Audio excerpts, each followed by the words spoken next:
Prime minister Imran Khan ہیں وہ یہ کہتے ہیں کہ دیکھیں جس طرح انہوں نے انڈیا کی فورن پالیسی کی بڑی تعریف کی، ٹھیک ہے، اور انہوں نے کہا کہ دیکھیں نیوٹرل پالیسی ہے ان کی، تو کتنی زبردست بات ہے، اور میں جب نیوٹرل پالیسی جو ہے بنا رہا ہوں اور میری پالیسی بھی نیوٹرل ہے اور میں ویسٹ کو کچھ کہہ دیتا ہوں، تو جتنے بھی لوگ ہیں یہاں پہ انہوں نے تنقید کی جو کہ ویسٹ کو بڑا پسند کرتے ہیں، بڑے جسے کہتے ہیں نا لنڈے کے لبرل یا یہ کہ دیسی لبرلز جو آج کل کہا جاتا ہے، وہ سب جو لوگ ہیں اور جو بوٹ اور سوٹ پہننا پسند کرتے ہیں وہ مجھ پہ تنقید کرتے ہیں، کہتے ہیں کہ دیکھو یہ ویسٹ کو برا بھلا کہہ رہا ہے۔ تو بھائی عمران خان صاحب نے کبھی دیکھا ہے انڈیا کی طرف سے نیوٹرل پالیسی ہونے کے باوجود وہاں کے پی ایم یا کسی منسٹر کو کسی کی طرف سے ویسٹ کے خلاف تقریریں ہو رہی ہیں اور ان کو برا بھلا کہا جا رہا ہے؟ کبھی بھی ایسا نہیں ہوتا۔ وہ عزت دیتے ہیں، بھارت والی عزت دیتے ہیں اور اپنی عزت کرواتے ہیں دوسرے کنٹریز سے، ان کی نیوٹرل پالیسی یہ ہے۔ اور یہی وجہ ہے کہ ابھی اگر میں آپ کو خبر دوں، 2 دن پہلے پرائم منسٹر مودی اور جاپان کے پرائم منسٹر کشیدا کے بیچ جو بائی لیٹرل میٹنگ ہوئی ہے، اس میں جو ایم او یو سائن ہوئے ہیں، اس میں اب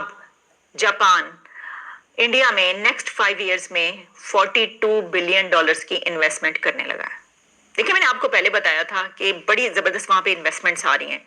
یو اے ای سے اتنی بڑی انویسٹمنٹ آئی ہے، کیونکہ حالانکہ you a E Muslim country ہے لیکن بڑی انویسٹمنٹ وہ وہاں پر کر رہے ہیں۔ کشمیر میں انفراسٹرکچر کے لیے انویسٹمنٹ ہو رہی ہے، اور اس کے بعد جو سعودی عربیہ ہے ہمارا برادر ملک ہے، وہ اسلامی ملک، لیکن بڑی انویسٹمنٹ وہ انڈیا میں اس نے کی۔ اچھا، یہ جو جاپان کی طرف سے اب انویسٹمنٹ کی جا رہی ہے $42 بلین کی، ایک بڑی انویسٹمنٹ ہے نیکسٹ 5 ایئرز میں، یہ اس میں ٹریڈ اور پھر سیکیورٹی اور اکانومی ہر طرح کے پروجیکٹس جو ہیں وہ شامل ہوں گے۔ ہم دیکھیں گے کہ بہت ساری جو ہے اس کی ڈیٹیلز اور تفصیلات موجود ہیں کہ اب اگلے 5 سالوں میں ان تمام اس میں جو ہے وہ ایگریمنٹس ہوں گے اور وہاں پر نئے کام شروع ہوں گے، ترقی ہوتی ہوئی ہمیں نظر آئے گی۔ لیکن اس سے بھی بڑی ایک اور بات ہے، اور وہ یہ ہے کہ جب وہاں پر یہ میٹنگ ہوئی ہے پی ایم کشیدہ اور پی ایم مودی کے بیچ، اور اس کے بعد جو ڈیکلیریشن جاری ہوا ہے، اس ڈیکلیریشن میں جو وہاں پہ باتیں کی گئی ہیں اس میں پاکستان کا نام بھی شامل ہے۔ اب آپ جانتے ہیں کہ بھارت میں جب بھی کبھی کوئی ایسی بائی لیٹرل میٹنگز ہوتی ہیں یا جو بہت بڑی ہوتی رہی ہیں کانفرنسز میٹنگ، اس میں جب بھی کوئی اعلامیہ جاری ہوتا ہے تو اس میں پاکستان کا نام اس لیے ہوتا ہے کہ وہ بات کرتے ہیں کہ دیکھیں دہشت گردی ہوئی ان کے اوپر، ہمارے پر دہشت گردی ہوئی، اور جو دہشت گردی ہوتی ہے وہ ہمارے ہمسایہ ملک کی طرف سے آتی ہے، تو اس کے اوپر نہ صرف کنڈیم کیا گیا اس کو، بلکہ جو آگے کا ایک وہ کہتے ہیں کہ پروسیجر، یا یہ کہہ لیجئے کہ آگے فیوچر میں جو ہے اس کو کیسے روکا جا سکے، کیا میکینزم بنایا جا سکے، اور اس کو کیسے پوری دنیا میں کنڈیم کیا جا سکے، اس کے اوپر بھی بات چیت ہوئی ہے۔ اچھا ذرا مجھے یہ بتائیے، جو بات میں نے کیوں کی کہ پرائم منسٹر عمران خان کو یہ پتا ہے کہ یہ ہوا ہے؟ یہ تو چھوڑیے، ان کو یہ پتا ہے کہ میزائل آ کے گرا تھا،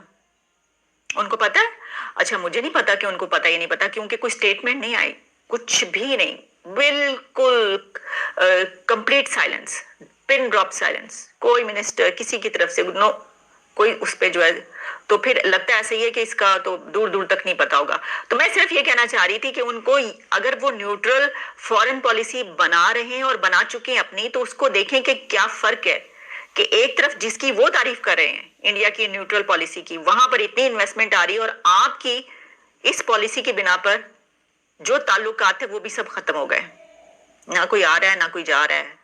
نہ کوئی پیسے دے رہا ہے نہ کوئی کچھ لے رہا ہے۔ تو یہ فورن پالیسی نیوٹرل اگر آپ نے بنائی تو یہ کیسی